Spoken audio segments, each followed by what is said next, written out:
All right, good afternoon, everybody. My name is Tiffany Hong. I am the moderator for this evening's sessions. I invite all of our panelists to turn on their cameras as well so we can see all of your lovely faces.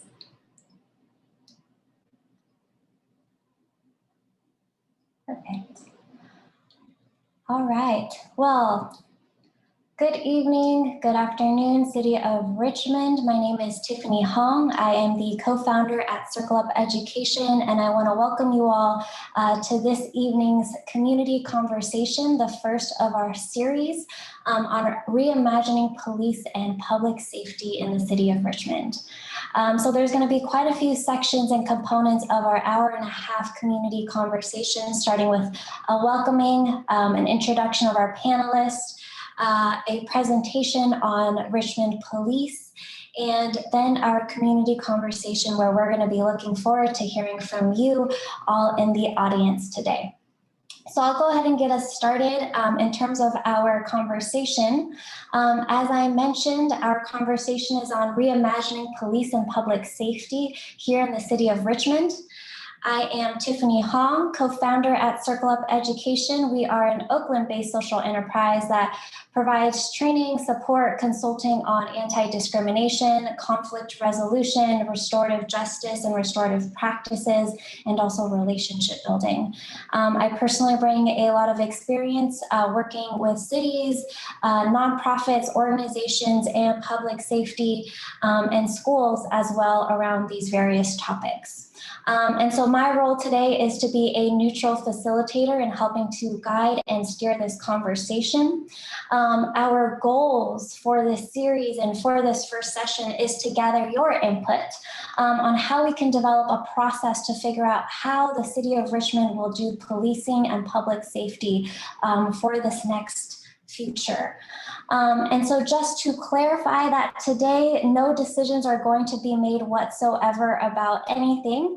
We recognize that there are many groups working and towards this topic of reimagining, restructuring, policing here in the City of Richmond, and that we anticipate that today will be the beginning of a process that will unfold over many, many months. And so our agenda, as I briefly shared, is that we're going to be starting with welcome and introductions, a presentation by Chief French on the state of policing in Richmond, and then our community conversation on reimagining policing and public safety. We'll be wanting to hear from you around what topics and issues do we need to discuss in this series that is unfolding and developing as we speak, and who needs to be involved in that conversation. And so to begin, we are going to start with our panelists' introductions and hear a few words, starting with Tom Butt, Mayor of City of Richmond. Thank you, Tiffany. So back a couple of months ago, we had the Floyd George incident, and unfortunately, we've had other similar incidents since then. So there was a lot of discussion in the City Council, a lot of input from both residents of Richmond and people outside Richmond, focusing on police and police practices. We had the Black Lives Matter movement, the 8 Can't Wait movement, the defund the police movement. And, obviously this was something that that we as the City Council had to get involved in. So we did a couple of things. One is I appointed an ad hoc committee consisting of the Vice Mayor, Nat Bates, and myself to start doing some work in this area. And the second thing is the City Council authorized the formation of a task force to involve residents and ordinary citizens in looking at these issues. And so this is kind of a way to get this jump started. The City Council is out on vacation for August, and any work related to the task force is not going to start up until September. But we wanted to get a jump start on this. And basically what this is about tonight is just listening to people. We want to hear from the people of Richmond, what they want and what they don't want out of their police force. So again, we're not here to tell you what we're going to do. We're not here to lecture you. We're here to listen. And I hope we get some good ideas, and I hope we hear some useful things from people. Thank you, Tom. And just to clarify, there hasn't been an official task force created yet, correct? No, there will be a task force convened or appointed maybe in September or shortly after, but there is no task force at this time. We're trying to get ahead of the game. That's what this is about. Great. Thank you, Mayor. All right. And next, we were hoping to have Matt Bates join us, but he is in hurricane country and doesn't look like he's made it on. So hopefully he is safe during these times, and we're going to send him our well wishes. Yeah, I might say Nat Bates is in Louisiana right now, and it's possible that he's without power and without internet. So I hope he comes on, but if he doesn't, I hope he's okay. Yeah, we're going to send him our good thoughts. Thank you, Mayor. And next up, we have Laura Snyman. Go for it. Classic. There we go. Unmuted. So thank you and good evening. Part of what I want to do this evening is really start to acknowledge the underlying interest of why we're here this evening. And the mayor started to really characterize it very well, in that we're having this conversation as part of a much bigger conversation about addressing institutional and systemic racism, acknowledging not only that it exists in our country, but taking a look at where it might specifically be in Richmond. And doing this is really a crucial, high priority task. While the focus tonight is around police services, I am hoping that this becomes part of a larger conversation and it takes a look at all of our services ultimately. And as staff, we really want to hear everybody's concerns and do our part in helping create the change. So many people are stepping up to help with this process. I know when I was doing my research to be able to participate in the city of Richmond, I was really impressed with how involved the community is in the community itself, in the local government. And that was something I was really impressed by, and it's something to be very extremely proud of. And we've seen that in action with this issue. There's a number of conversations that have already happened, groups that have formed, people that have reached out to the chief and to others. Some I'm aware of, some I'm sure I'm not aware of. And all of these conversations and all of that work is really an important part of this process. Tonight, we want to hear how to benefit from that work and how to continue it and expand upon it. And I know not everyone is comfortable with the format of this particular conversation tonight. And just as a reminder, as Tiffany's saying, it is, more to come. So we really want to hear everyone's ideas and see what other views and models are out there that might work really well for Richmond. And as you saw in those questions, we've actually saved well over half of the time this evening to hear from you about what needs to be discussed and with whom we need to have those discussions. So that is the input that we are seeking from you. Help share with us how this process should happen and unfold, not just what should happen, but how to help organize and bring the entire process together. I'm guessing everyone participating tonight is eager and willing to share their thoughts and their ideas and their expertise. But if anyone out there is feeling hesitant to speak up, I really want to encourage you to feel comfortable in participating fully. The more voices we hear, the better the entire process and the ultimate outcome is going to be for everybody. So in advance, just a huge thank you for everybody taking your time, again, to share your insights and your expertise. It will make this ultimately a much better process because it is so important. So thank you. Thank you, Laura. And last, we have Chief French. Please get to say your hello.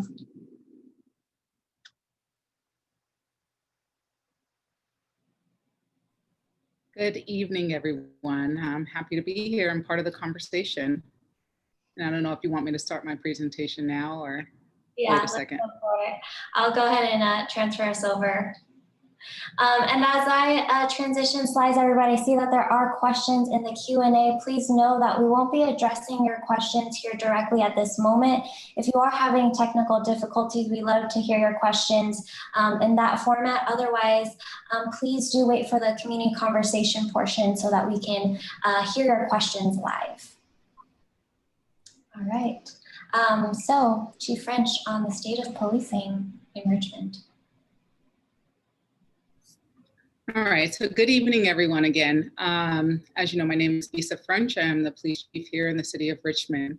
So while I know that there's a lot of people that are working and interested in the conversation around re-envisioning policing here in Richmond, I think it's important to also know where we are as a city in terms of our police department. We just went through some major changes. And so those are what the things that I'm going to discuss and go over now. Go to the next slide, please.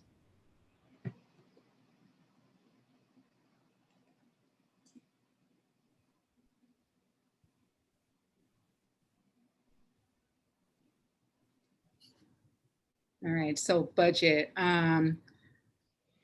So during the last budget cycle that just kind of wrapped up in the Sorry, because there's like a little delay, I'm noticing. I'm on the budget slide. Okay, budget slide. So during the last budget cycle, the police department's budget was reduced by a little bit over 10%. And there are staffing reductions just in the last budget cycle were reduced by 14%. A little over 80% of the budget, the police department's budget, is salary and benefits. The other 20% is for services, equipment, services and equipment like training, software, body-worn cameras, and those types of things. Next slide, please.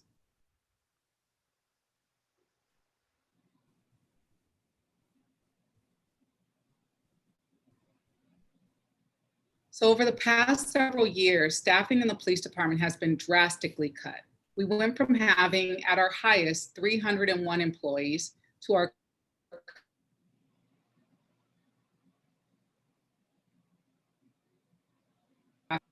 part of this reduction was within our sworn staff. We went from having a high of 200 officers to currently having 147 officers. Of that 147 officers,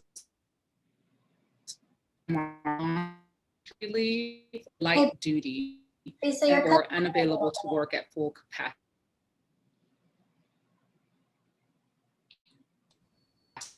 Would it help if Bisa turned her video off? Level of service Yeah. Hey, Bisa, can you try turning your camera off? In order to maintain some of the services.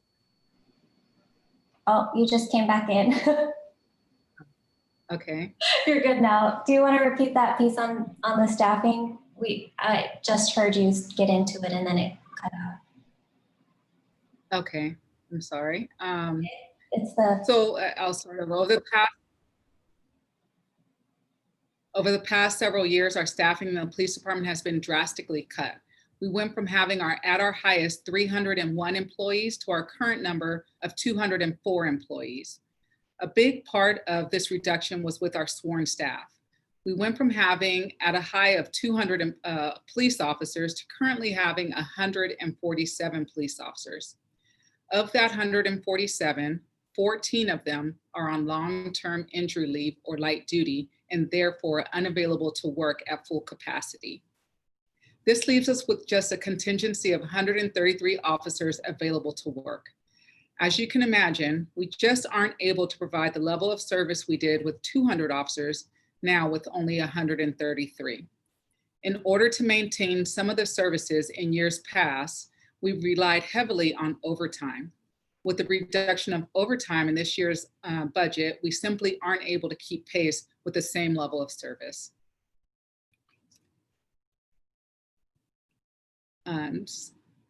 Next slide, please. So some of the overtime that we've relied on has been for mandatory staffing requirements in our patrol. At any given time, there's 9 officers assigned to the beats within the city. So that's 9 officers to cover the entire city of Richmond at any given time. Per our policies, we can't reduce that number any lower.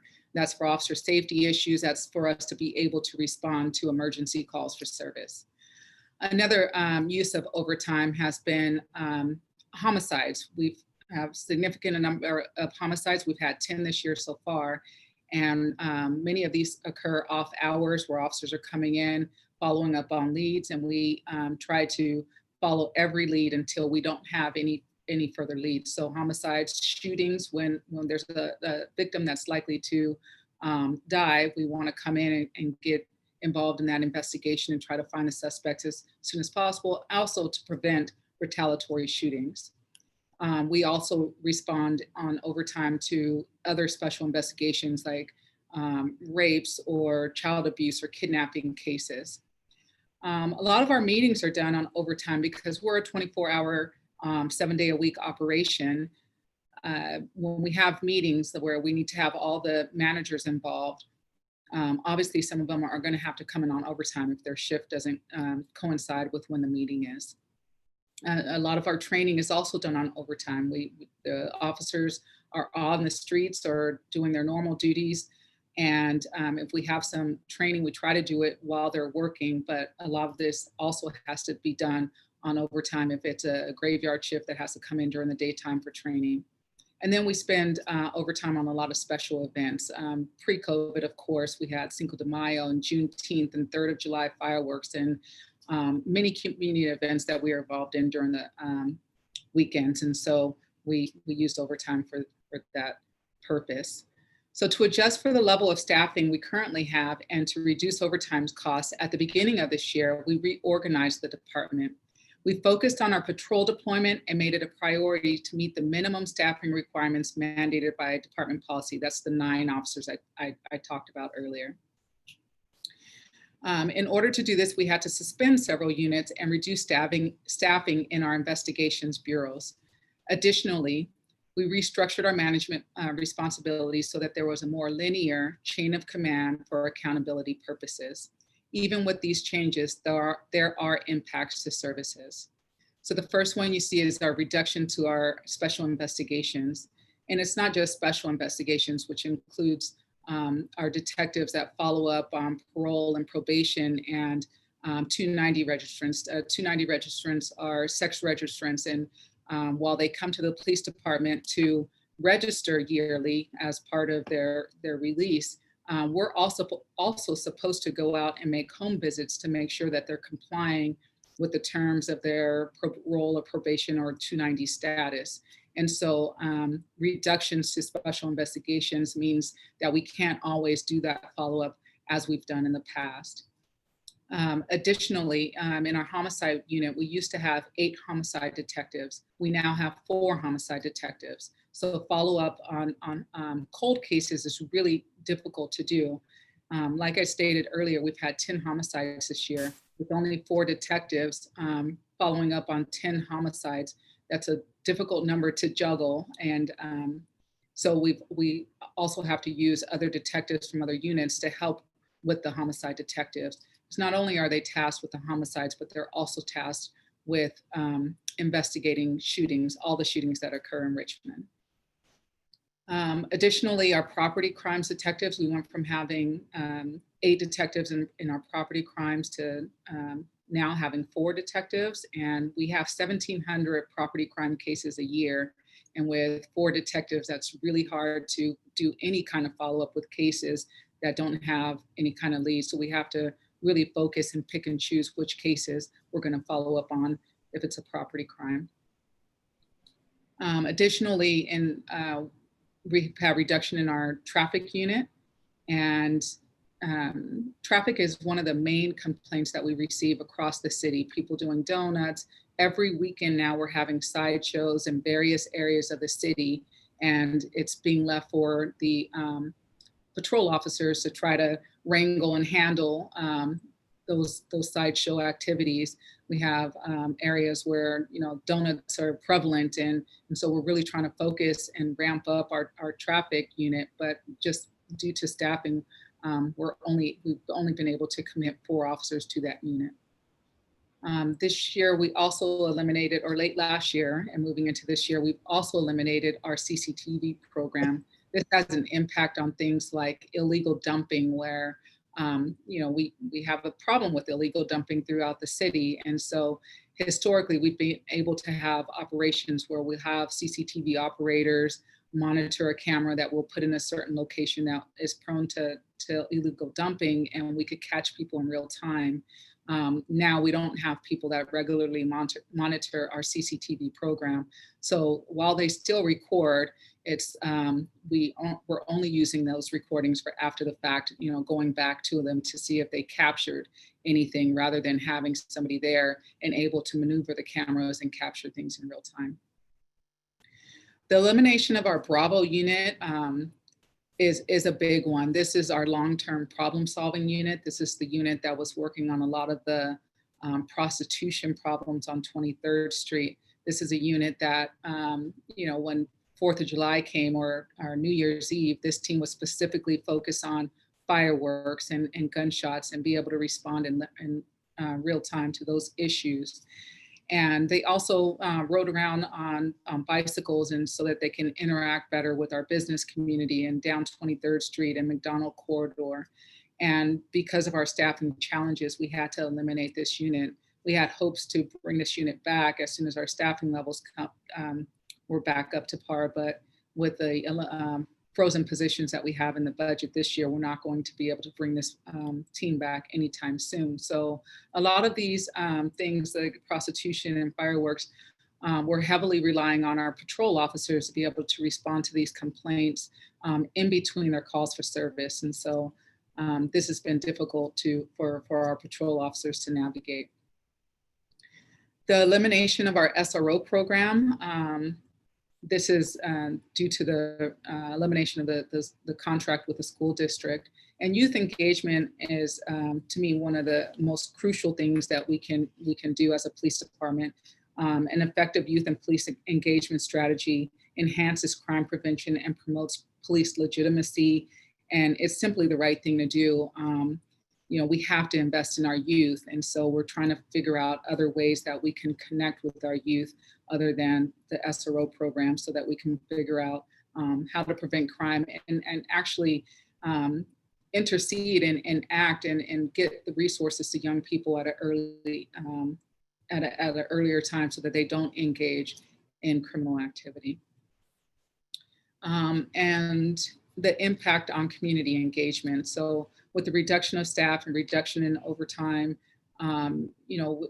we've always prided ourselves in being integrated with the community and doing as much as we can to attend all the functions that we were asked to attend. And that was a weekly thing between neighborhood council meetings and special events on the weekends. That's how we really, I think, built trust and partnerships with the community.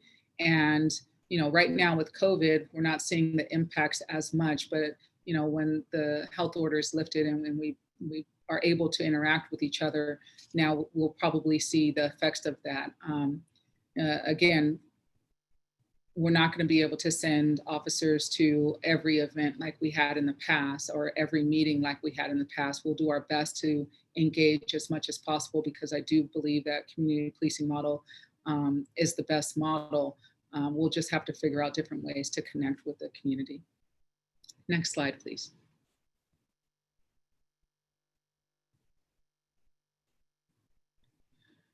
So as we move forward with reimagining policing in Richmond, my goal is to do the same thing that we've done before in terms of policing with a community policing focus in mind.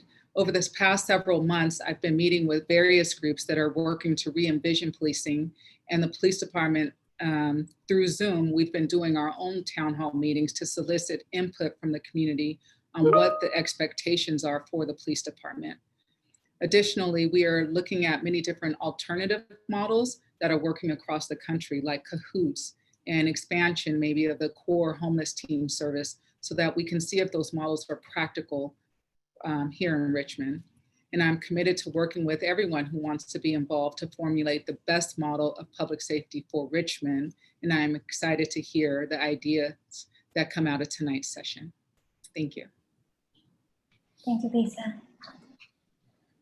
Thank you so much for sharing on the state of policing. I know we've talked a lot about, the community policing model and how effective that's been for Richmond and how long it's taken, Richmond to get to that place. And with the current increases in population and the decrease in staffing, that it's been a lot harder on the police force and able to kind of provide their full attention to really maintain those relationships. So excited to hear from the community on how we can move forward in this place.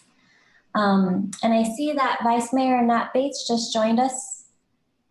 Vice Mayor Nat, would you like to say hello?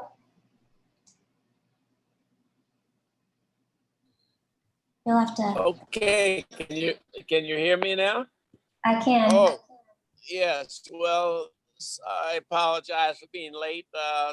Laura came through Louisiana last night and did quite a bit of damage. Fortunately, only 4 individuals got killed, and trees were knocked down and power was lost, but everything seemed to be fairly normal today. Thank you, Vice Mayor. We're glad you're safe. And I know everybody here in the panel and tuning in today, we're really thinking about all those that are experiencing those natural disasters out there, fires, hurricanes. So hope you're staying safe. Yeah, I guess I'm a little late to welcome everyone, but I'm looking forward to the comments from our various citizens in the community as how we can best prepare and be more effective in policing. As we all know, another incident occurred just the other day with individual being shot 7 times in the back, and it's a sad commentary. But I'm real happy, pleased. I hope the citizens of Richmond recognize that what is occurring around the nation is not indicative of what's occurring here in Richmond, that we are being very proactive and responsible and responsive to the citizens of Richmond. And thanks to the chief of police and city staff and the council, we just want to make sure that we continue to be effective and respectful of our community. And I look forward to the comments from the various participants in the as come forward in a few minutes. Great. Thank you, Nat. You made it just in time for that portion. So now, everybody, we're going to be transitioning into our community conversation. As I mentioned earlier, there's 2 main questions that we really want to hear from you all in order to guide us in this direction around how to move forward with creating a community process. The first is, what specific policing or public safety topics or issues do we need to problem solve or engage in dialogue about as a community in order to get to a place where we can talk about how we reimagine police and public safety. The second is, which stakeholder groups, perspectives, individuals need to be involved in this conversation. I know that some of you have already put in some comments in the Q&A saying that a task force is a great idea, but who's on that task force? We need to see some different representation. So that's exactly what we want to hear from you today. We have already started to gather some questions that was sent out in a form and some anonymous questions that we received from the community so far is everything from, if homelessness is not a crime, why are police dealing with it? How do we keep police officers and the community safe during this time? How can we provide mindfulness or meditation support to police officers and agencies who will be providing social services and mental health services, considering the stress and trauma that is currently happening and has been? That we need to find a solution to gunfire and fireworks, and also a solution to the homelessness and prostitution in Richmond. We've also received some specific suggestions on guiding this conversation and unfolding this series, which is one suggestion was to hold a panel to hear from people and organizations who have been directly impacted by over-policing and police brutality. And also received a suggestion on to form a working group that prioritizes participation by Black and Brown people, people of color. And so those are just a few that we received. And so we're looking forward to hearing more from you today. So our community conversation structure will go as so. We're going to be inviting you all to raise your hand to come onto the panel to share directly with the rest of the audience. We'll have one speaker at a time. You'll be moved to a panelist. You'll have 2.5 minutes to share just so that we can make the most out of our time today. The moderator, which is me, will mindfully interrupt when 30 seconds are remaining. Comments will be recorded. I'll be taking vigorous notes, and so will city staff who are on the call. And also we have this webinar recorded, and it will be posted as soon as tomorrow. And we want to encourage all of us today to be solution focused, sharing your suggestions and your ideas. So at this point, if you want to share, you can raise your hand in Zoom. There should be a button that says raise hand. If you're calling in, I think there's an option *9, I believe, but I will do some research. I'll have city staff look that up in the meantime. It is *9. *9, thank you, *9. And once, so I'll call your name, I'll move you to as a panelist, and I invite you all to share your name, relationship to the city, or your resident, visitor, employee, and then your suggestion and idea. So I'm gonna go ahead and end our screen share now so we can open up the panel to see your faces. And it looks like we have a few hand raises. We're gonna start with Anderson for Richmond.com. I'm going to move you over to panelist. And you all, when you get to the panel, if you can unmute yourself and also share your face on your cameras if you feel comfortable with that. Welcome. Anderson for Richmond.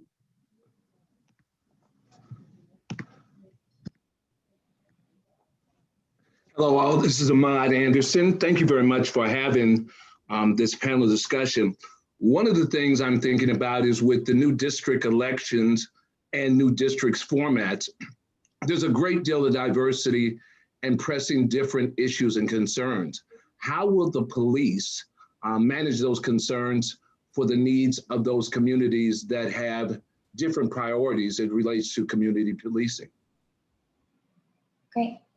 Thank you. So it sounds your question was, how will the police prioritize the different issues that need to be discussed around policing and public safety? Yeah. Great. Thank you. At this point, we're not going to be answering questions, but we're all taking notes on it. So thank you, Anderson. I'm going to move you back over, and Elisa Stevens, you're going to be next.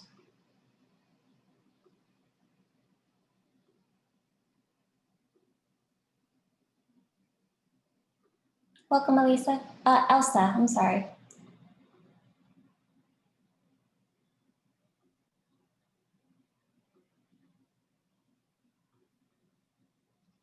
Elsa, are you there? And there we go. Okay, now can you hear me? Can hear you and see. Sorry about that. No worries. No, it was not on Chief French's watch, but it was, I believe it was an SRO officer who human trafficked an underage girl. So I don't mind the police being out of the high schools. The high schools need more counselors, nurses, librarians, music, drama, sports, extracurricular activities, all that stuff. They don't need cops at the high school. But passing Prop 15 might help better fund the schools, the communities, including the police department. And what really the question that burns in my mind is, how effectively are rape kits processed? That's it. Thank you.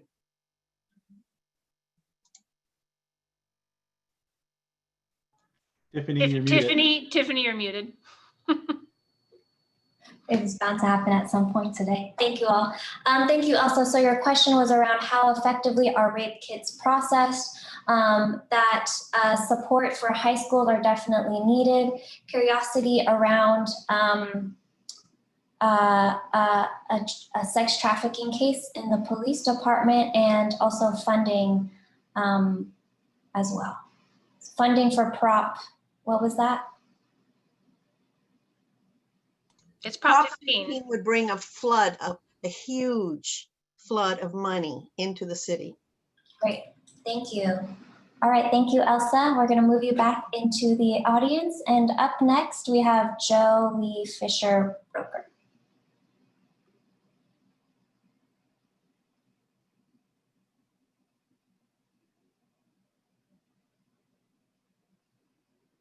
Welcome, Joe.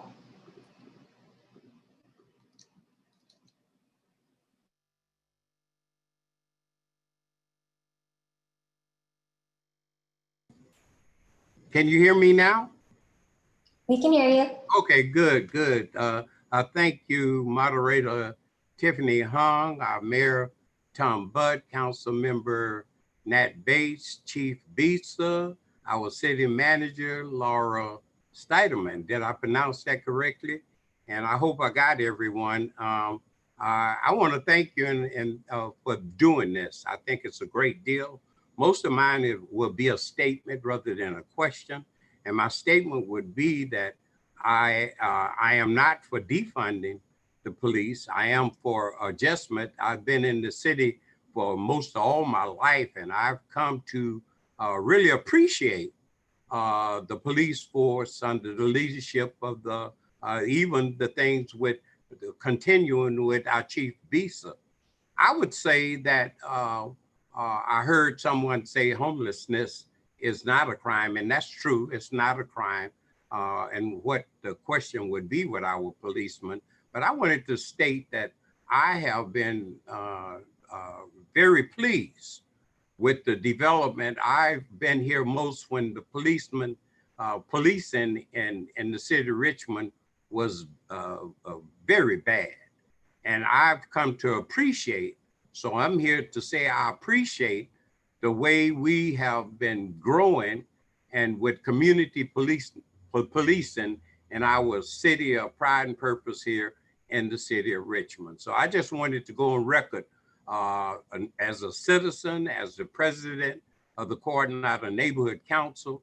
I want to be on record of saying continue the good work, let's improve upon it. And I think I'm seeing that in spite of all this that's happening throughout our city, I mean the country, I see Richmond not in that same state. It used to be, but not now. And I want to say I appreciate that. And hopefully we will continue to even be better. That's it. Thank you for allowing me to make those comments. Wonderful. Thank you, Joe. Thank you so much for sharing on behalf of your city neighborhood and sharing your support for the Richmond police. And it sounds like you've had a very good experience and see you all separate from the rest of the country, and really want to see continuing improvement and just get on the record for your support and appreciation. Yeah, and I see you, were you able to see me all the time? Your camera just came on. Just came on at the end of the, well, thank you. Now you're able to see me. Absolutely. And thanking you. I was able to do a welcome. You couldn't see me, but you see me now. And thank you again. Appreciate you. Appreciate you too. Thank you, Joe. Yes. And next up we have Jennifer McGilvery. And everyone, please feel free to correct me if I mispronounce your name.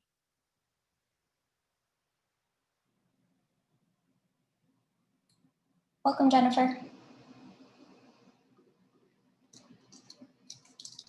Hi, this is actually Scott Littlehale, Jennifer's husband. I've been a resident of Richmond's North and East neighborhood since 2001, and I guess my camera's not working. Here, I might be able to get it working. There I am. That's not where I live, but it's a cool picture. So my comments tonight are to say that despite being a North and East neighborhood resident, I'm less concerned about quality of life policing and more concerned about potentially the risk of under policing on homicides and cold case homicides. I was struck by the chief's remarks about the cuts to the budget and the fact that we are looking at having 4 homicide detectives only. And a year or two ago, I looked at Richmond's uncleared homicide rate, and to my novice's eyes, it appeared relatively high compared to other cities. When I looked at Antioch in East Contra Costa County, which has some similar demographics, they seem to have be doing better. And I wondered whether that has to do with our allocation of resources, our ability to adequately staff the homicide robbery section and to adequately fund overtime when necessary. I'm afraid that bad clearance rates can reinforce the reluctance of residents of neighborhoods to communicate and try to cooperate in bringing the perpetrators, which is a relatively small group of people, into the justice system. And so I'm just interested in I'm not a process guy, but I agree with others that the process absolutely has to center around the voices of Black and Brown residents, and absolutely should.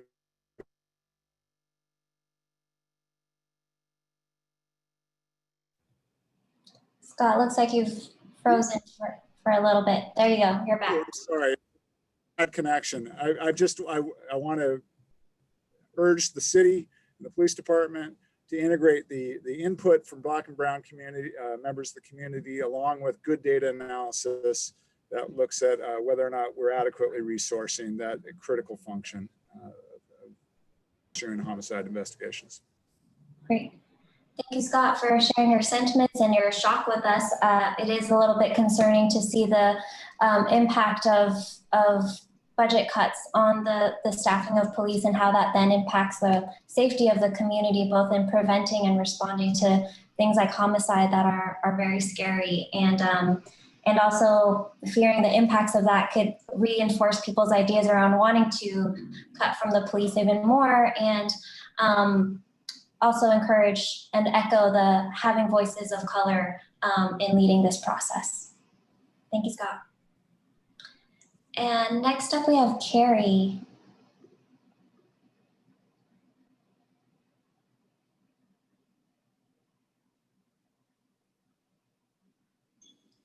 Hi, I'm Carrie Fraser. Can you hear me? Welcome, Carrie. We can hear you.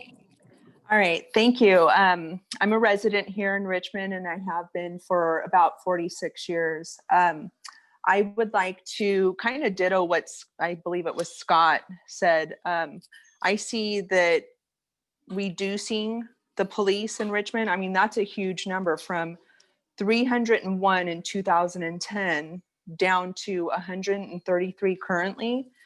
That's a problem. And everything that Chief French went through about, like the Bravo unit, I probably within, a 3 years time called the police I'm sure over 100 times on the prostitution problem on 23rd and a lot of the homeless problem and everything like that. So I really just can't express that defunding or reducing the police, I don't see how that could benefit Richmond in the future moving forward.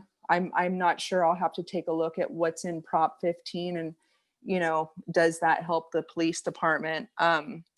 But yeah, if my voice could be heard on definitely these police officers need funding and not reduction. So that's all I'd like to say. Thank you, Carrie.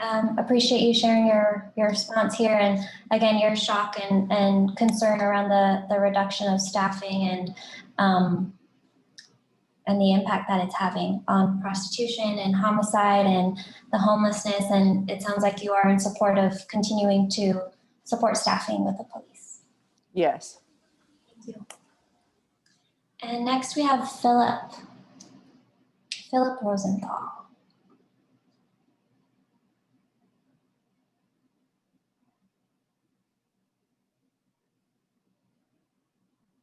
Welcome, Philip.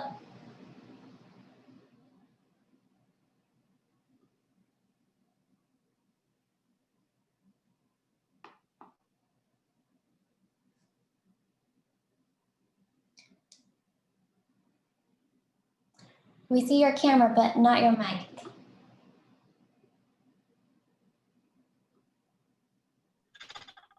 Sorry about that. Connection problem. I actually sent in a question that you referred to, so the question itself is going to come up a little later. The challenge is it was very difficult for me to properly describe it because there was a limit to the number of characters. So first of all, I'd like to just mention the ambivalence to the term defunding, or the ambivalence of the term defunding. I did ask the question concerning the possibility that police could be pulled away from the homeless problem. And also things like parking related situations, vandalism, things that might be handled in a less expensive way to keep our officers focused on the more important issues that Chief French was mentioning. We have resources for. By the way, Chief French, congratulations, you're terrific, and we're glad to have you. So I guess the question then bounces over to Mayor Butt to find out, where can we get this money? And does all this money have to go into the budget directly for the officers, or can there be ancillary types of law enforcement like community safety or more? And this would be back to officer again. Can there be more traffic people? Philip, and turn off your camera because you're coming in and out a little bit. I don't want to miss anything that you're sharing. Sorry. No worries. I don't know how to do that. No, I can try to do it. There you go. There we go. I got it. So that's the question. The question is, do we need officers to do everything they're doing? And where does the mayor and the city manager, where might we be able to find more funding to see if there are other resources other than using the police officers? And I think the question will come up. We have been told a million times that homelessness is not a crime, which was referred to previously. And in fact, it's not, but we can see the ramifications of homelessness in crime and other city services. So police seem to hate to deal with it. It's not working. So how can we address that issue and pull that off your plate? And that is meant to respect the police officers' time, not to cut into their budgets. Thank you, guys and gals. Thank you, Philip. Appreciate the questions and acknowledgement. It sounds like your suggestions is really looking at all the things that police officers do today and whether it's required of our police department to do those things or whether they could be delegated or handed off to, such as things like vandalism or parking situations, homelessness. How might we be able to preserve our police a little bit for the things that we absolutely need them to, and maybe look at other community resources or services that that can provide for that. And also a question for the mayor and maybe city manager around budget and how we can find money to support that. All right. And next up we have Sue.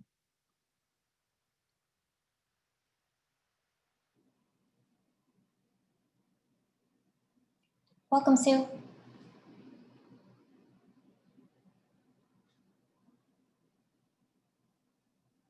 Unmute.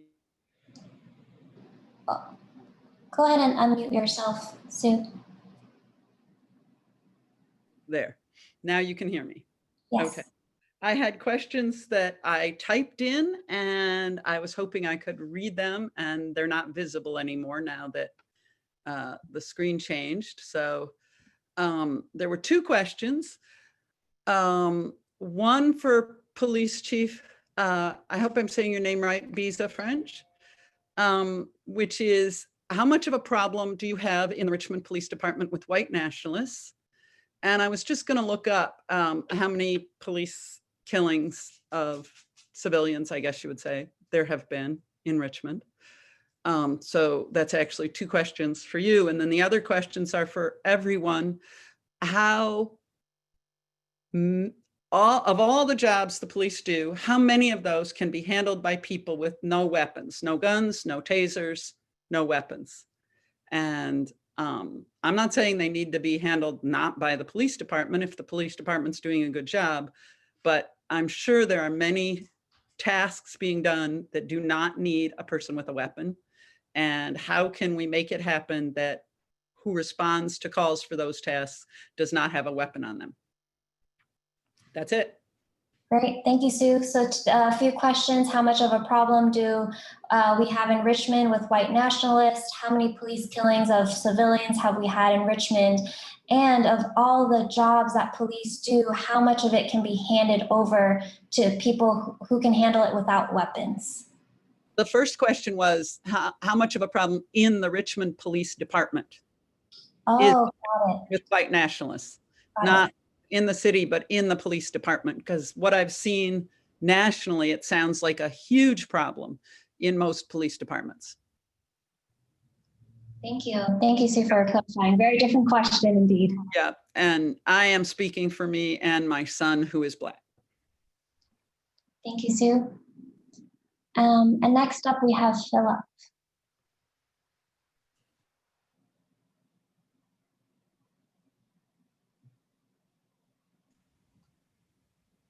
Hi, can you see me? Yeah, welcome, Philip. Okay, great. Thank you. Yeah, so thanks for doing this panel again. My name is Philip Brent. I've been a resident and a homeowner in Richmond for 4 years. And I have 2 questions. One is, so police officer, this is similar to the other Philip's question, actually. So police officers are often called on to be de facto social workers, security guards, and more. And from your perspective, what are some examples of services that the RPD currently provides that could be effectively handled by another agency? And my second question is, when constituents write to you about defunding the police, what is your understanding of the idea that the phrase defund the police represents? Great.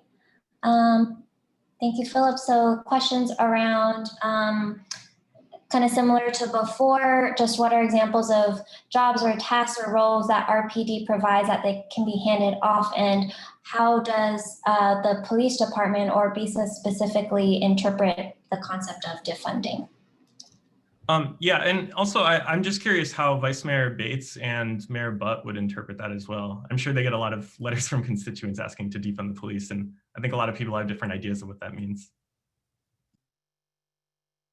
Great, thank you for the clarification. So question to almost all the panelists on how Mayor, Vice Mayor, and Chief interpret the concept of defunding.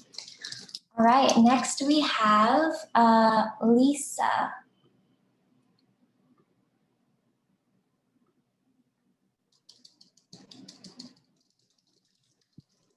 Hi, this is Lisa Johnson, a 20-year Richmond resident.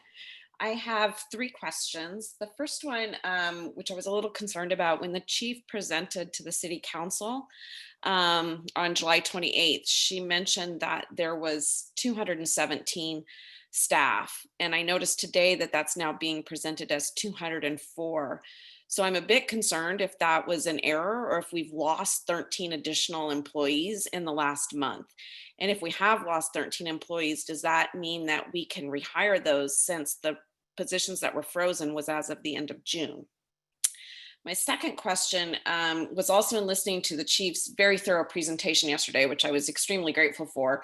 I got the impression that RPD would still be spread thin with the current number of employees, even if calls pertaining to homelessness and or mental health, as an example, would be handled in partnership with other agencies, especially if those agencies still want the police to be present, which is, quite obvious out of concern for safety for them and others in the immediate vicinity. So I'm just, I would love to hear how you're going to address that as part of this process.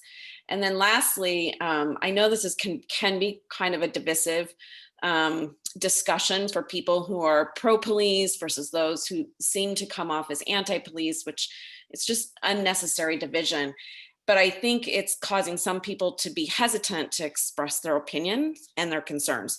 So in order to encourage all voices to participate in this process, is the city planning to send out some type of electronic poll or questionnaire that could be broken down by neighborhood as well, so that the city can better understand everyone's concerns as they go through this process? Thank you. Thank you, Lisa. Sounds like your question is a concern around police staffing. Has it decreased in the last month? Also, will the police still be spread thin even if different agencies get involved in the process of handling issues like homelessness?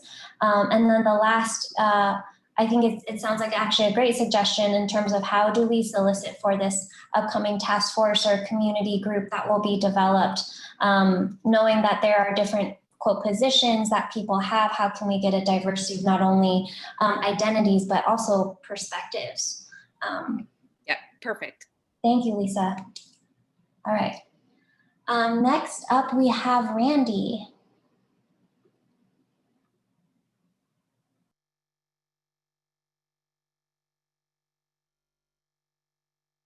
Yeah. Hello. Welcome, Randy. Hi. My name is Randy Joseph. I live in the city of Richmond. I'm also part of the Richmond Community Police Review Commission, and I'm also a spokesperson for a group, Reimagining Public Safety. That's a working group. First off, I just want to make a comment before I got into my question. My comment is that I've personally emailed the city manager to try to reach out to have a conversation with her since on August 12th.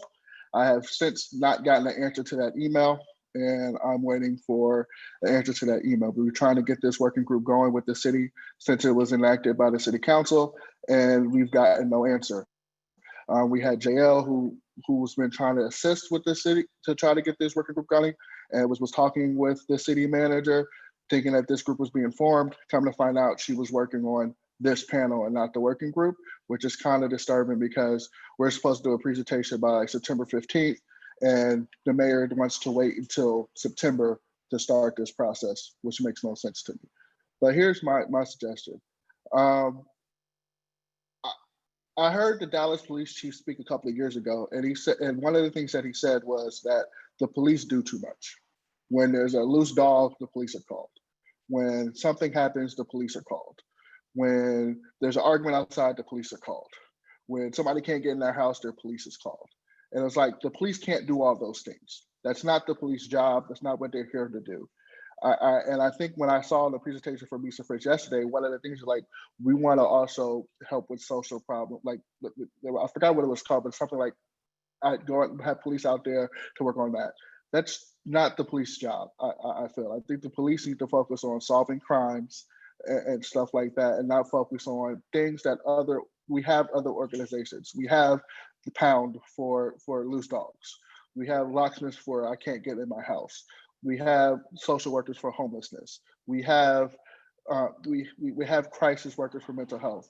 And I think that's the focus that needs to take away from the police and focus them back in the community. And the last thing I say, I think a lot of people think public safety, their first thought is to think of, oh, that's the police job. Also not the police job. I think public safety encompasses way more things. It's making sure that we have access to affordable housing. It's making sure that we have clean water and air, to make sure that we have parks that are available, making sure that our schools are clean and have the proper tools and stuff to take care of.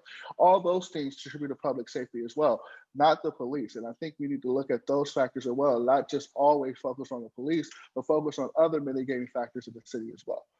That's my comment. Thank you, Randy. That was a lot. Thank you for sharing all that. First and foremost, your kind of efforts already in terms of reimagining police and public safety in the working group, and your efforts in trying to get a hold of the city manager and kind of following on the city council's kind of directive. And then also your just sentiments around the police do too much. And really looking at public safety and redefining what that means. Public safety isn't just like responding to crime, but public safety is like the basic needs that people need also. Housing, food, all of that. To really look at how we don't look at just policing as a specific topic, but really looking at the lives. Yeah. And then looking at other city models that are like Richmond and seeing how they do things.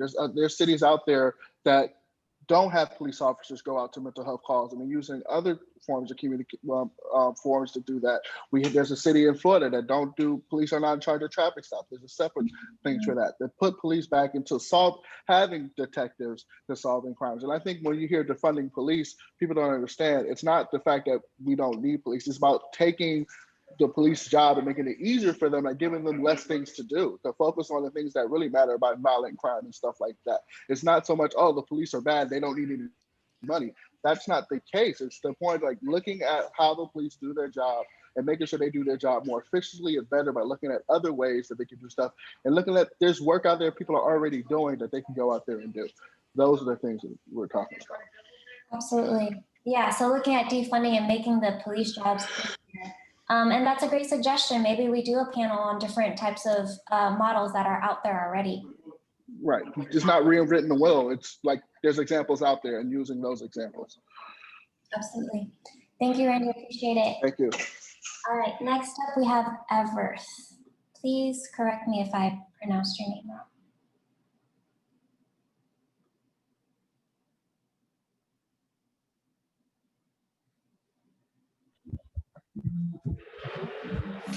Hi, it's Everett. I'd spelled a little funky. Yeah, thank you for asking. No worries. My name is Everett Fuentes, and I've been a Richmond resident for over 25 years. I more than anything else, I just probably had more comments and questions.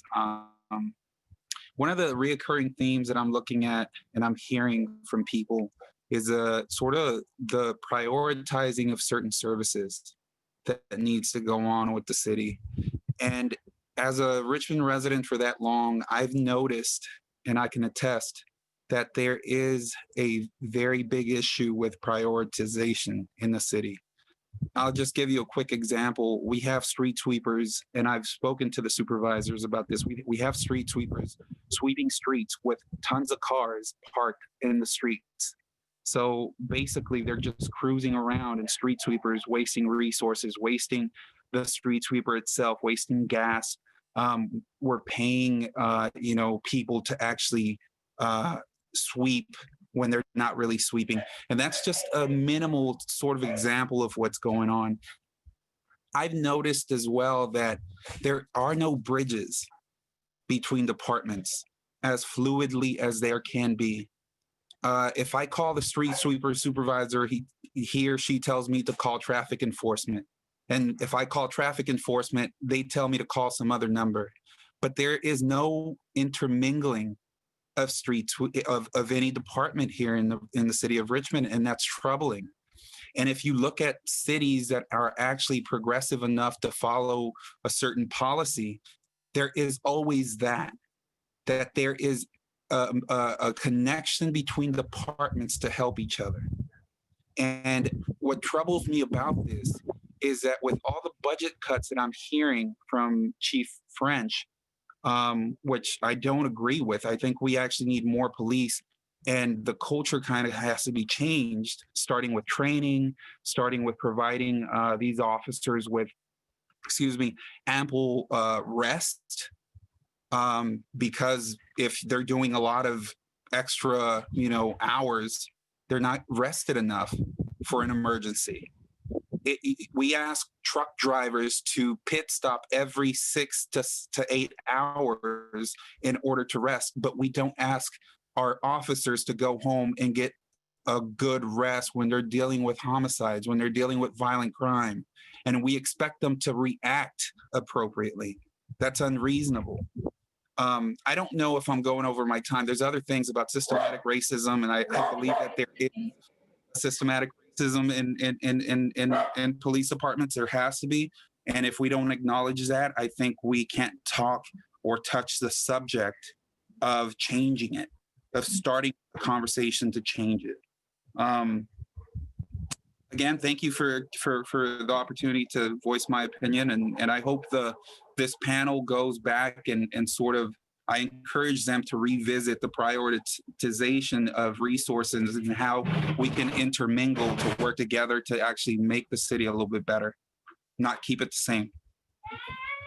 Thank you, Everett.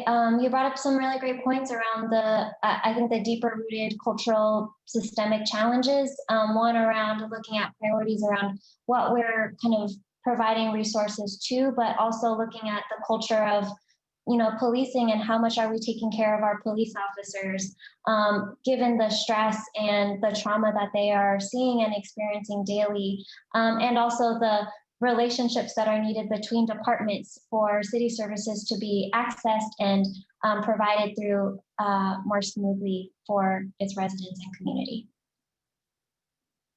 Thank you, Everett. And next up we have John.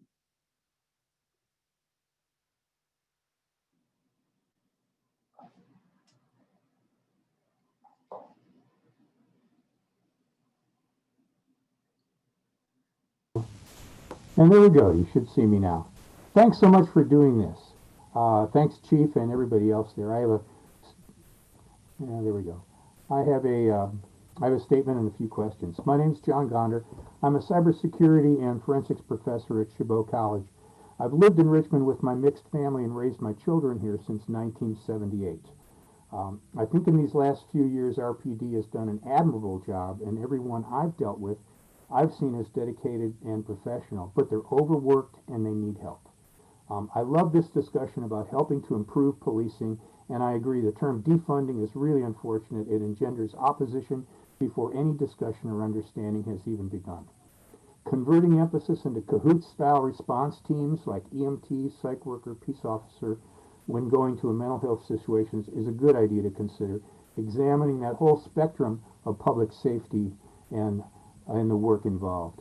And I'd love to see some words change themselves, peace officer instead, and public safety department to remove historic connections to slave patrols.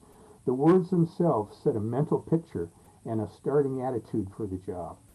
Peace officers need ongoing training and licensing, just like nurses, a BA or equivalent. Like nurses, violations, convictions must be public records, and multiple violators lose their license to work. For restructuring and reducing the load on our sworn officers, I strongly suggest Richmond try to follow the Cahoots model for triage and 9/11 and non-emergency response situations. So my 4 questions are these. Do 290 visits require a sworn officer? What's the percentage of 911 calls that don't require a sworn officer? What's the percentage of non-emergency calls that don't require a sworn officer? For example, 2 officers were used to watch a downed tree on my street for several hours a week ago. An auxiliary could have done that. Do we have an auxiliary group? So thank you so much for doing this, and I really look forward to what you bring out of this conversation. Thanks. Thank you, John. I appreciate you sharing your support for the police and appreciation and pushing us to consider other models and the focus around language, around removing, can we call it peace officers instead of police officers and public safety departments, because policing does have a very strong associations and biases attached to them, and maybe distancing ourselves away so that we can begin to reimagine it in a whole different way. Thank you, John. Thank you. I've also captured your questions, but I won't repeat them so I can make sure to get to the other panel participants. All right, next up we have Carol.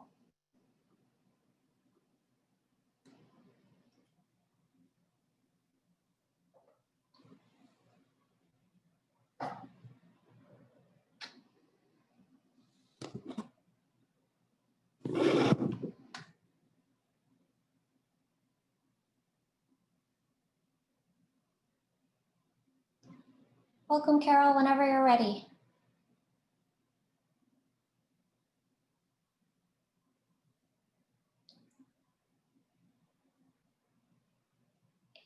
And you just have to unmute yourself. Oh my goodness. Now can you hear me? Yeah, we can hear you and see you. Okay. So I just have my mask on because the air is pretty bad here.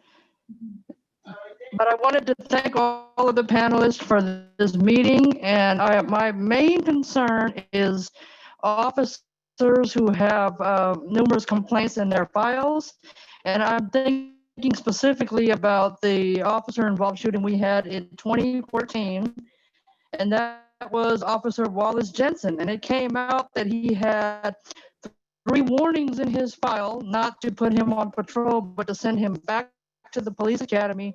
And those warnings were ignored, and he was put on patrol, and then he took the life of Richard P.D. Perez. So I was just wondering what more can be done to stop the problem officers from being out on the street before they take the life of an unarmed person. Thank you, Carol. Thank you for your question and also your concern around how to keep the community safe, ensure that complaints and accountability are provided from for police officers to ensure that additional harm is prevented. Thank you. Okay, thank you. You're welcome. And next up we have Sean.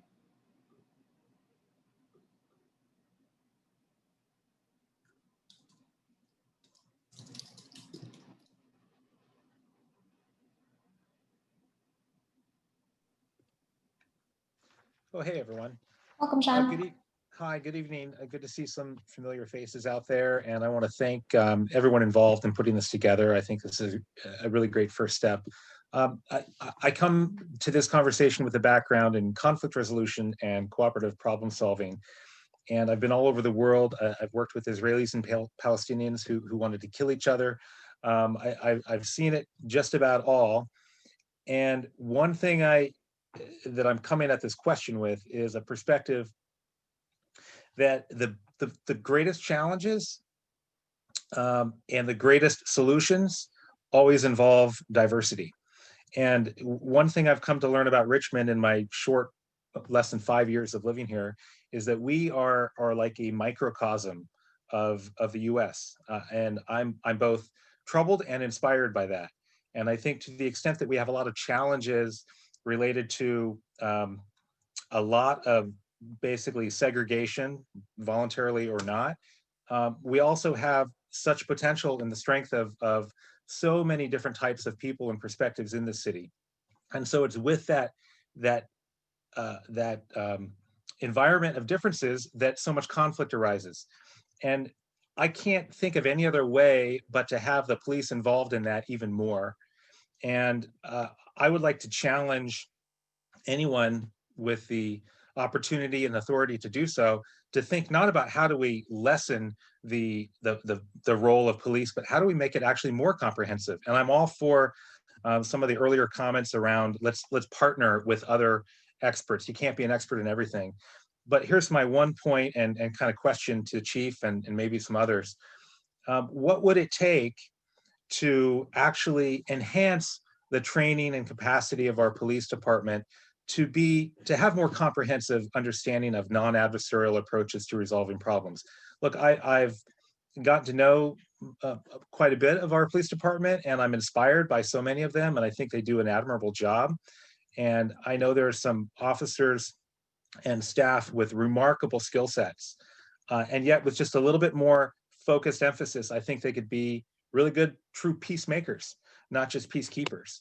And so I guess my question is, is there an open mind or possibility, or what ideas do you have, and this is really to everybody, about actually training our police officers in conflict resolution, cooperative problem solving techniques? I dabbled with this experiment myself a little bit, and I didn't get too far, but I'd like to see what some others might want to bring to that. So thank you. Right on time. Thank you, Sean. Sounds like yes, diversity can come with a lot of challenges, but also a lot of strengths. Richmond being a microcosm of our greater world and country, and then also looking at different ways that police might take on a different role as peacekeepers and also more peacemakers in resolving conflict, cooperative problem solving. I know in doing some preparation work with Chief French that she had shared that, a lot of the SROs do a lot of this deep work with the students and helping to identify root causes and problem solve, but definitely a suggestion that we'll be noting here. So thank you. Next we have Miss Dandy.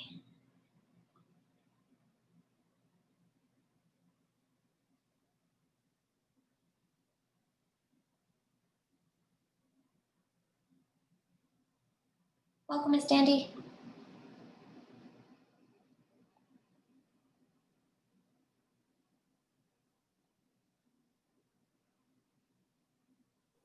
Can you hear me? We can hear you. Are you driving? Okay, I'm pulling over. Okay. I just pulled over. So the sound I couldn't do anything, but I have a very short question. So I'll go from there. And hi, I'm Miss Dandy. I'm candidate for District 4, North and East, and North in Richmond Heights. I know this question and they talked about it way in the beginning, but I'm still gonna bring it up. I know, yes, we removed the SROs from the schools, and right now, COVID-19 has started the distance learning, which is a great thing. We're gonna get all that together, that's fine. But at some point, we're gonna go back to school. These kids are not prone to, just because they went to distance learning, that all the criminality and all the things that has happened is just gonna automatically stop. So there's a lot of funking going on with Facebook, Twitter, Instagram, and all that. So most of these kids are basically waiting to come back to school to see what they're going to do, because they know that there are no SROs in the school. But when school resumes and crimes start to begin, which hopefully they won't, we're all going to pray for that. What are we going to do about crimes that happen, such as the drugs, the weapons, the extreme violence, the mental health that's going to go on? Now, I do know everybody wants to say, that we'll bring in mental health workers, social workers, nurses, and all that. That is fine. That is what I want. That is what I am. I'm fine with that. But what happens when these kids, there were already some weapons and drugs in the schools that were detected by the SROs? What happened when we don't have the SROs in there? How many more guns are going to be in? How much more drugs are going to be in? And who is actually going to stop these kids with weapons? And what is going to be the timeline when a phone call to 911 is made and an officer is on the other side of Richmond? What is it going to take, and who is it going to take to make sure that our kids are safe at every point? Now, people would like to say, well, they weren't safe when the police were there and blah, blah, blah. I get that. I understand that. I feel for that. But I want to know, in instances that do happen, how much time is it going to take for an officer to get there, just in case there's a crime with a weapon, or a child, or anyone with a weapon, or if there's shelter in place and someone's on campus with a weapon? What are we going to do? And my second question is Richmond going to start working with the Karen law? I don't know if that's an actual law now, but it's a beginning law where people are calling the police on Black people or people of color just so the police can come. Are we going to be working with that? Thank you very much. Thank you, Ms. Dandy. Yeah, a huge concern you bring up around if we cut SROs, what happens? Because the need doesn't go away, even though we've cut the resources. And so even when students come back to school, things will probably heighten or be escalated. And what then, given that there's been cuts in police staffing, and they're already spread thin and across different parts of the city, how long will it take to provide the immediate support and response that we need? Just given the big concern around that and Karen law. I've read a little bit about that, and not sure where the city is at with it, but we'll definitely be discussing it.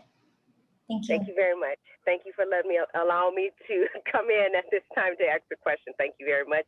You guys have a great night too. Thank you. Thanks, Ms. Sandy. All right, next up we have Edith.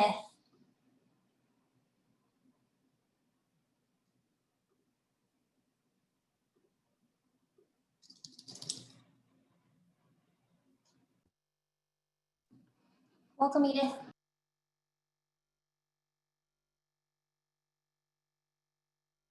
Hello, can you hear me? Yes. Okay. I actually just sent like a little message on the chat thing because I have to jump off. I have a meeting I need to facilitate. So if that's okay, I would like to pass, but I do want my comment to be read aloud, if that's okay. I'll read it for you. Okay, thank you so much. You're welcome. So Edith's comment said, I have a meeting to facilitate at 7 p.m. and would like to get my 2 cents in. I want to echo what others have said about identifying scenarios where a police officer is not needed to make sure that the reduction of staff meets the needs and identifying what those needs are. I would like to point to what Randy Joseph said earlier. It seems that the process of community engagement so far from the get-go is very dismissive, superficial, and disrespectful. It's never a good idea to hijack the community process when there is already a Reimagining Public Safety Working Group. My ask of the panel is, will you be committed to meeting with community in a real way where we present and discuss what would best work for our community, especially Black and Brown youth when it comes to over-policing at-risk youth? Studies of the county shows that crime in youth has decreased immensely. There's no need for more policing. We need resources, and thank you. Thank you, Edith, for sharing those comments. I know it's definitely probably been frustrating with these multiple kind of avenues taking place in processes. And I definitely assure you that the city is looking to listen and be a part of a community process, which is why we wanted to open up the dialogue today. And hopefully there's collaboration that happens down the line. And next up we have Eddie, and then we'll have Marco and Nicole, and that'll close us out for the evening.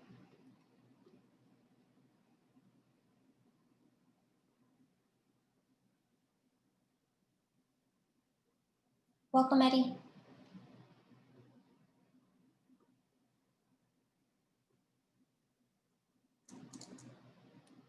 Hi, can you hear me? Yep, we see you and hear you. Hey, how's it going? Good evening, folks. My name is Eddie Chacon. I grew up in Richmond. Just a quick question. Will all these questions be available to the public? If so, where? And when are we expected to have answers? But besides that, I just like to speak as for my experience as someone who grew up and has been shot at in Richmond. Although the person who caused the harm to me was not arrested, I do not think that arresting him would have fixed his trauma. I also don't think police officers fix problems. They do not fix trauma that are happening or going through people's lives. They do not heal our community. People like counselors, mentors, role models, mental health specialists, places like RISE, Urban Tilth, APEN, Community for Better Environments, Safe Return Project, Rich City Rides, librarians. Those are the people who are actually making a change in the community and providing resources for our young people, right? So I think we need funding to sustain all those wonderful people in those organizations because we do have a housing and rent issue in Richmond. And to the person who spoke on what will we do when kids bring drugs and guns into the schools, something that I think we should all be thinking about is, why do young people even bring weapons and drugs into the schools in the first place, right? Let's think about the environments and resources that these young people have. And a question, these next couple questions is for the police department. What is the police department doing to make sure a Jacob Blake, George Floyd, or Breonna Taylor, Mario Woods, or Alex Nieto situation never happens?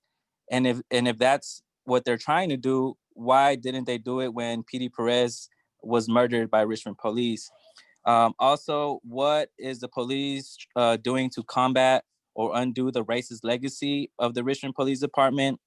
If more policing is the answer to ending social and economic problems, how many more years do you think it will take?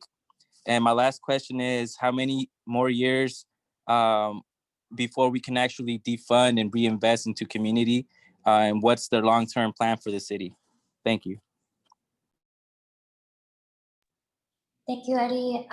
Thank you for just uplifting and raising up the work of local organizations, librarians, nonprofits who are really doing the work, providing role models and supports to the youth. Reframing the conversation around why are students and kids bringing guns and drugs in the first place. I'm really looking to identify the root causes. I think I got 3 of your questions. The first one was, what is PD doing to make sure that an unjust killing of a person of color, Black person, doesn't happen in the city of Richmond or doesn't happen again? How many years will it take? Second question, missed that last part. Yes, and then the other question would be, what is the Richmond Police Department doing to combat or undo the racist legacy of the department? And if more policing is the answer to ending social and economic problems, yeah, how many more years will it take?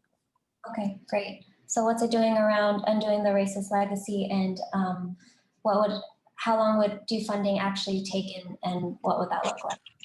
Yeah, and then to like my first question, also, I don't know if you have the answer, but when will these questions be available? Or will these questions be available to the public? If so, where and when are we expected to having answers?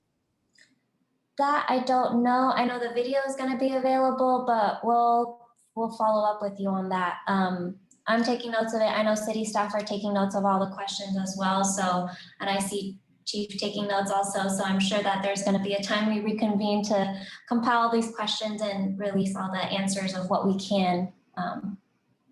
Yeah, don't have an answer, but I'll get you one. Thank you. Thank you.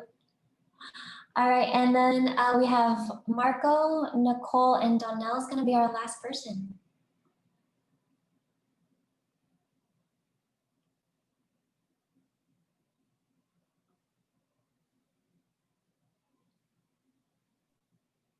Hello, everybody.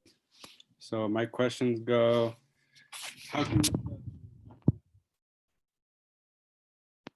Marco, we can't hear you. Can you hear me now? Yeah. Okay. How can we trust Mayor Butt and Nat Bates to be unbiased in rethinking public safety when they receive money from the Richmond Police Officers Association? How can we trust our input will be taken seriously when the city manager blatantly ignores our emails from our spokesperson of the Reimagining Public Safety Task Force, which is an example of systemic racism she talks about fighting against? How do we know that this community input won't be used against? You cut out a little bit again. I think whatever you're putting your thing down on. Can you hear me now? Yeah.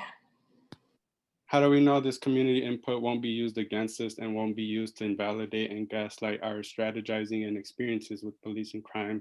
We're already doing all this work with more than 20 leaders of different orgs and residents. Why is there pushback from the city and no support? Why does the city and police not advocate for more funding towards efforts like the Office of Neighborhood Safety, which has been extremely effective at reducing gun violence with injury by 85% since 2005, and does it without 41% of the city's budget and instead does it with 1%? Is the goal of the police to reduce crime or just report it, or reduce crime with fear and intimidation? And how can you in good conscience advocate for more funding for police when it takes away funding from services that reduces the roots of crime, such as affordable housing, job training, quality mental health services and experts, quality schools and teachers, which are always getting cut and fighting for funding every single year, quality healthcare and emergency rooms, social workers, research around the root of crime and at-risk youth? And why is there no strategizing and research towards the root of crime? It seems like the focus is always on reporting crime and putting low-income people in jail. That is all. Thank you, Marco. I think I have most of your questions around the systemic racism, getting pushback from the city, feeling dismissed around the work that community groups are already doing with 1% of the budget, and really looking at what are we doing and why aren't we looking at addressing the root causes of crime. Thanks, Marco. I know there's a lot more, but I'm just that we got that one. All right, we have Nicole next.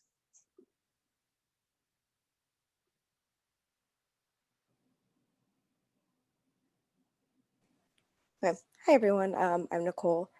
I guess I just wanted to start with, I'm actually not surprised that we have like reduced the police force, and I'm kind of glad because, again, as a lot of people have echoed, the goal is to get you guys away from doing all of these different things and to kind of just focus on things that would involve police. So homicide would be one of them. I would prefer you guys focus your resources there.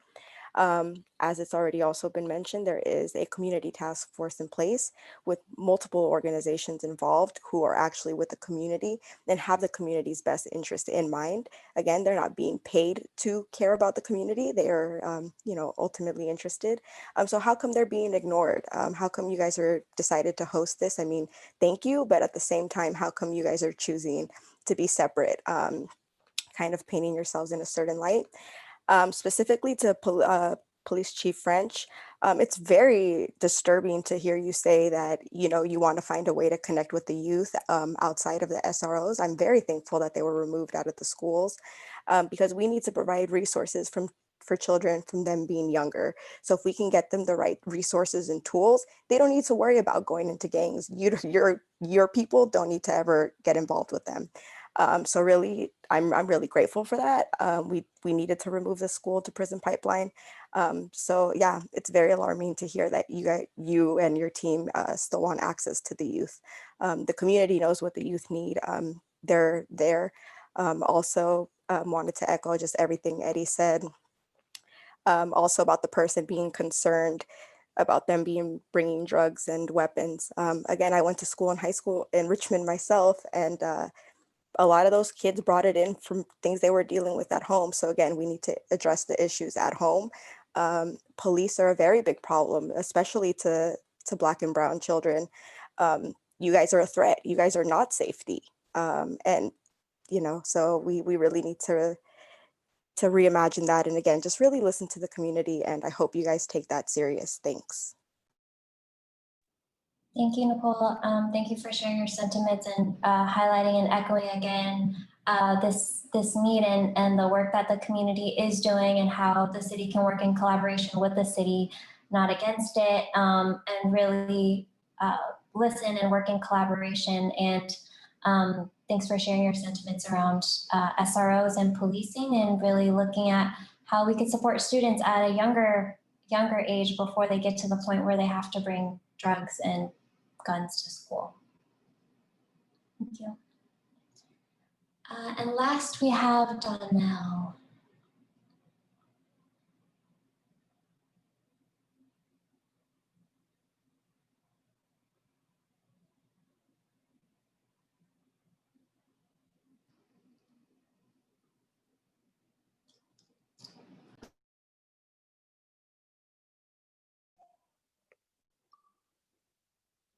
You got me there.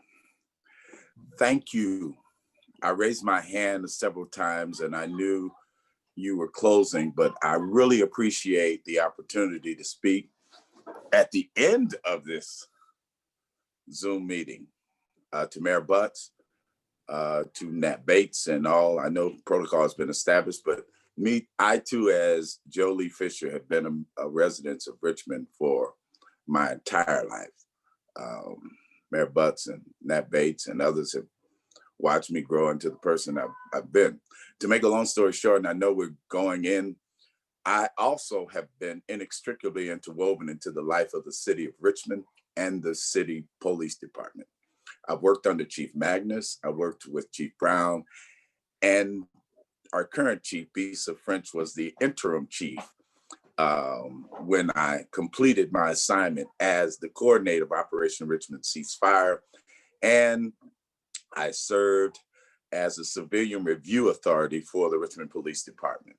I want to say to this, and before all of that, I'm gonna condense this with giving what I have done. Before that, I served on the Global Bay Campus, the Global Bay Campus for Berkeley Global Bay Campus, the working group committee.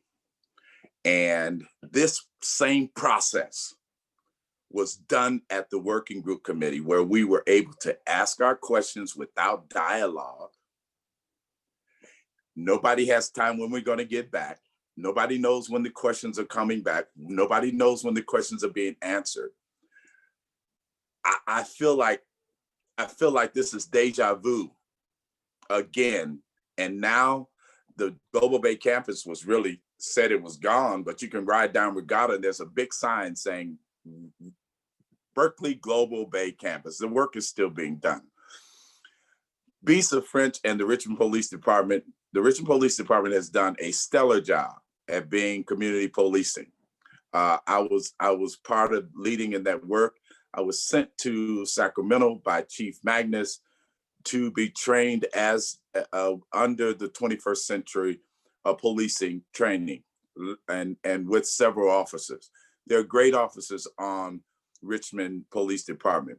But as you know, as we talk about what's happening in the heat of the country in light of George Floyd, we're not picking on the department or the chief itself.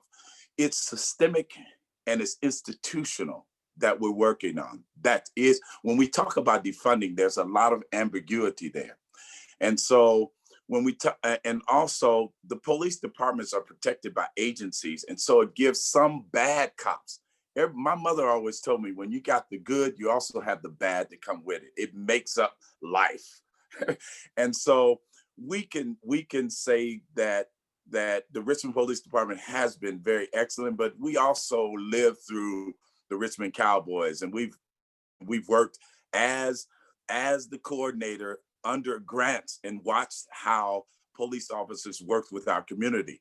And so I want to say this: every complaint that a person has had here about the city and its work, and not specifically the police department, and it's just the processes of politics when they get involved in helping to take care of the community.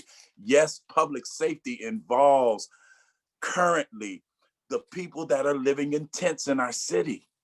And so when we talk about defunding and we're talking about all of that stuff, we're simply talking about, let's sit down and negotiate how we can help the police department save money by employing us as community leaders, those of us who have stake and value in the community, those of us who have concern for our community, those of us who have accreditation in our community, that we can assist, go along with the police department. I don't know how that works, but we need, the community need to have a voice at this table.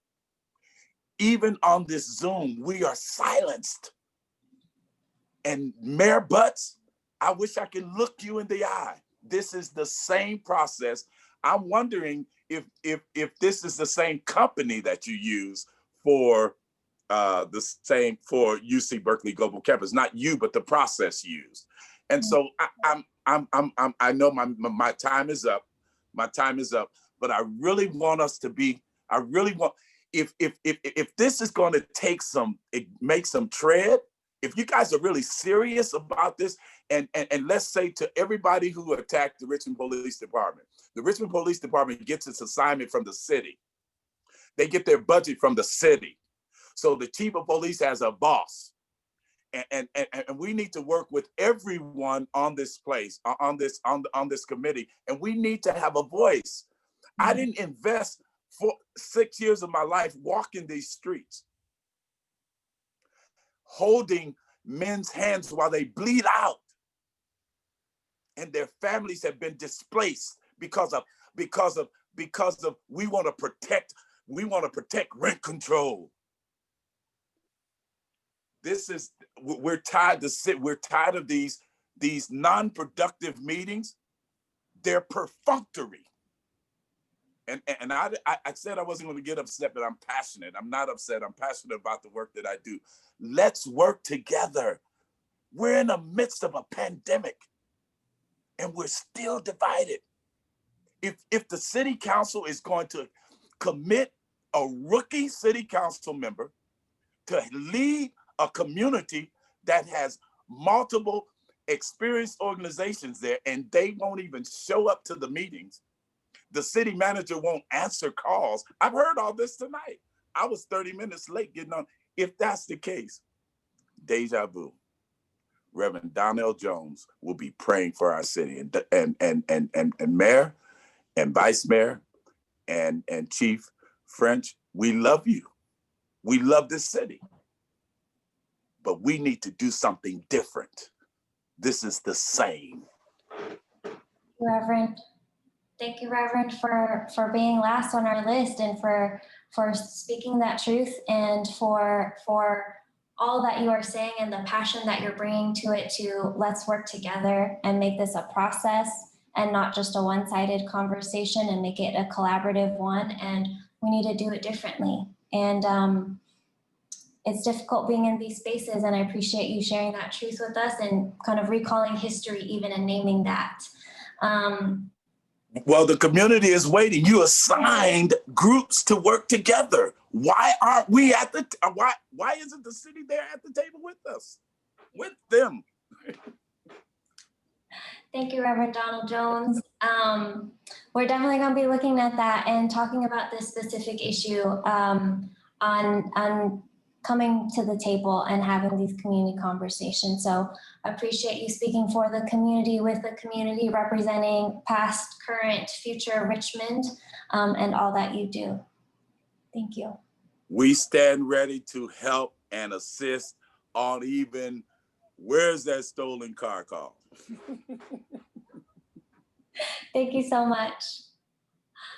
Thank you. All right, everybody. Thank you so much for tuning in today and joining for this community conversation. I know that there's been a lot of different sentiments shared around concern for the police, making sure that they're not being spread too thin, wanting to make sure that there's resources out in the community for public safety, both prevention and response, uplifting the organizations who are doing that work to address social justice issues, social issues, addressing these root causes, and also for highlighting all of the work that you all are doing.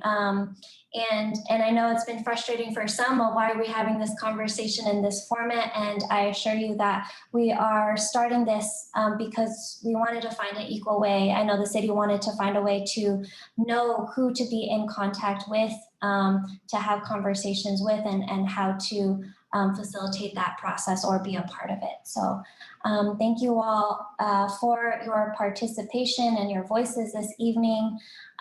We're going to be consolidating suggestions, reporting back to City Hall to help to create a process or be a part of one in order to reimagine police and public safety in Richmond. So thank you and have a great evening.